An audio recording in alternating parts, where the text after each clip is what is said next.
Assalamualaikum warahmatullahi wabarakatuh.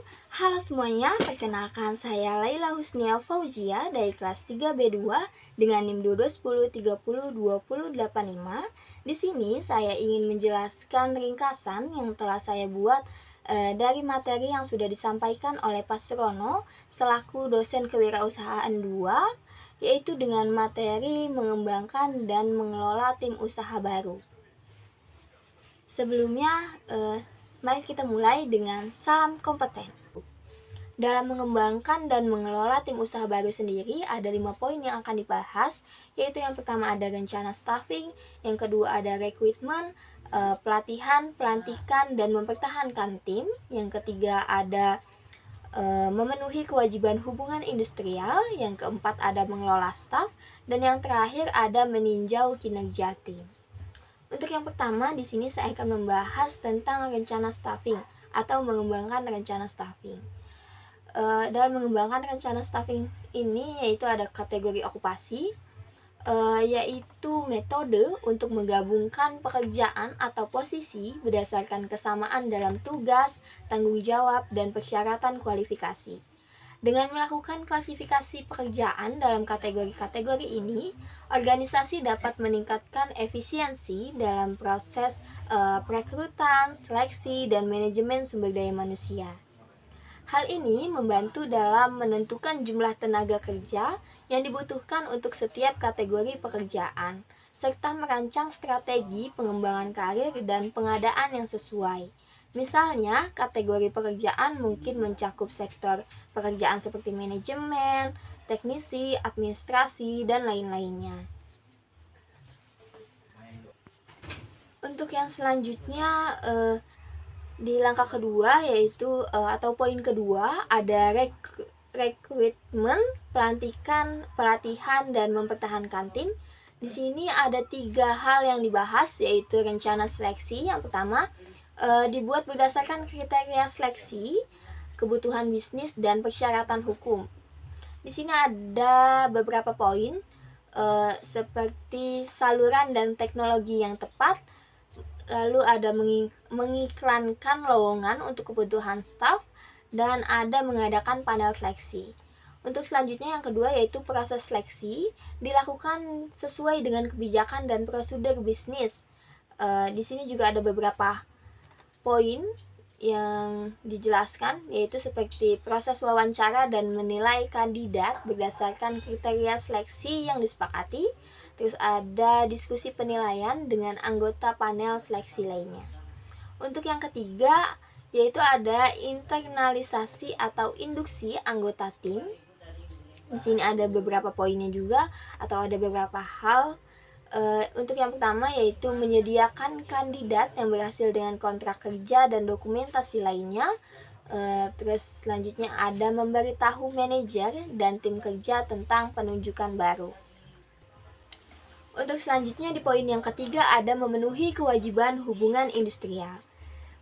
Dalam poin yang ketiga ini ada 2 hal yang dibahas, yaitu hak dan kewajiban di tempat kerja dari pemberi kerja dan karyawan. Untuk haknya tersendiri ada hak memperoleh upah, hak mendapatkan kesempatan dan perlakuan yang sama, dan yang ketiga ada hak mendapatkan pelatihan kerja. Untuk kewajibannya ada 3, yaitu kewajiban ketaatan, kewajiban konfidensialitas, dan yang ketiga ada kewajiban loyalitas. Untuk selanjutnya dalam poin ketiga ini ada prinsip hubungan industrial yang dikembangkan secara positif dan konstruktif. Di sini berisikan kepentingan bersama, kemitraan yang saling menguntungkan, dan hubungan fungsional dan pembagian tugas. Untuk selanjutnya di poin yang keempat ada mengelola staf. Dalam mengelola staf ini ada 4 hal yang dilakukan, yaitu yang pertama ada alasan pengembangan staf diidentifikasi berdasarkan efisiensi, konsistensi, keluhan, mengatasi kelemahan, dan kepercayaan diri. Untuk selanjutnya, langkah kedua yaitu ada strategi dan program pengembangan staf dikembangkan melalui memberikan kesempatan pada setiap karyawan untuk menyalurkan ide dan gagasan pribadi mereka. Terus ada memberikan penghargaan. Selanjutnya ada mengadakan program pelatihan bagi karyawan. atau program pengembangan staf. Selanjutnya ada mengadakan program pelatihan bagi karyawan, yaitu seperti pelatihan, terus IDP, dan pengembangan profesi. Untuk selanjutnya yang ketiga yaitu ada program pelatihan yang dilakukan yaitu dilakukan dengan cara pelatihan induksi, terus ada orientasi pekerjaan, terus in-service education, melanjutkan pendidikan, dan pelatihan. Untuk poin yang keempat ada mengelola staf. Dalam mengelola staf ada 4 hal yang dilakukan, yaitu yang pertama ada alasan pengembangan staf diidentifikasi berdasarkan efisiensi, konsistensi, keluhan, mengatasi kelemahan, dan kepercayaan diri. Untuk hal yang kedua yaitu ada strategi dan program pengembangan staf dikembangkan, yaitu melalui strategi memberikan kesempatan pada setiap karyawan untuk menyalurkan ide dan gagasan pribadi mereka. Untuk yang kedua ada memberikan penghargaan.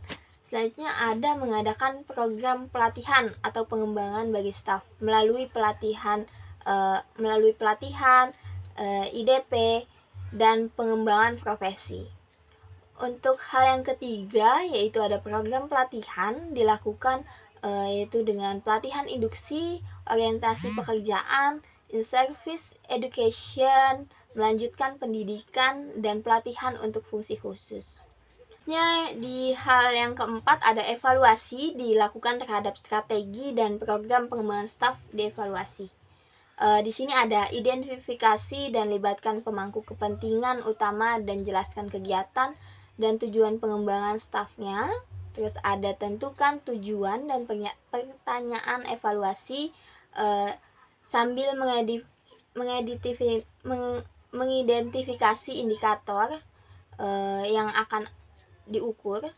Terus ada menganalisis dan menafsirkan hasil untuk dibagikan dan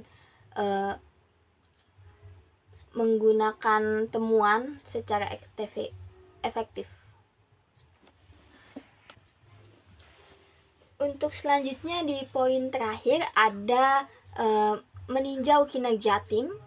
Dalam meninjau kinerja tim ini ada 4 hal yang dibahas, yaitu yang pertama ada hasil kinerja diidentifikasi kesesuaiannya dengan kriteria bisnis, yaitu terdiri dari pencapaian tujuan dan sasaran yang telah ditentukan sebelumnya, terus efisiensi penggunaan sumber daya dalam menghasilkan barang dan jasa, dan yang ketiga ada kualitas barang dan jasa. Untuk yang kedua ada kompetensi diidentifikasi untuk meningkatkan kinerja tim, yaitu ada pengetahuan, keterampilan, dan sikap. Terus yang ketiga ada tingkat pergantian staf diidentifikasi dari tinggi dan rendahnya. Terus ada selanjutnya yang keempat ada kekompakan tim yang diidentifikasi dalam meningkatkan kinerja proyek secara keseluruhan. Untuk di sini ada 3 yaitu kolaborasi, kerjasama, dan kompetensi bekerjasama. Sekian ringkasan yang dapat saya jelaskan. Kurang lebihnya mohon maaf. Wassalamualaikum warahmatullahi wabarakatuh. Salam kompeten.